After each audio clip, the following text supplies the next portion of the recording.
Hey, Phil Munsey here with Monday Pulpit. Today I want to talk to you about fresh bread.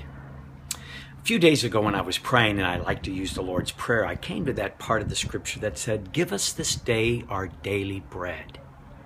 I was thinking about that.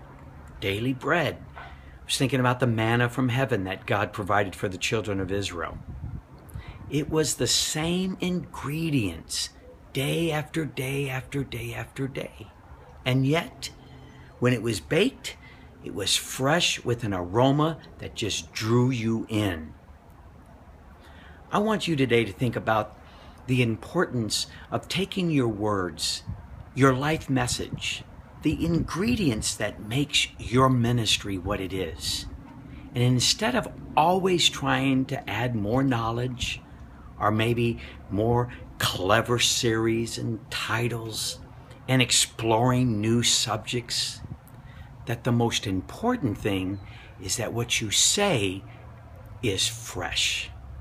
In other words, if you had maybe just an hour to prepare for a staff meeting or for, God forbid, just that amount of time to preach to your people, I would spend the majority, at least half of it, worshiping, getting in the presence of God, taking the same ingredients and then letting them soak and bake, as it were, in God's presence is much better than putting together a lot of knowledge and information that may not have that aroma of freshness.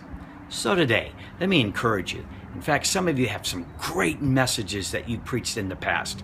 You're afraid to preach them again because, well, you want to be original and new. But let me tell you again, Jesus provided for his people daily, same ingredients, but it was fresh. So encourage yourself to spend more time in worship. Feel the presence of God. For me, when I pray, I cry. I can feel, as it were, the press of God's presence. And when I have that in my spirit, it's like what they said to the disciples. They knew they had been with Jesus. Jesus was already gone. So this is talking about how they spent time in the presence of God and how the aroma of that is what really drew men to them. So let's focus on the fresh bread, not always on the clever changing of the ingredients. I think you'll see great results. I'll see you next week.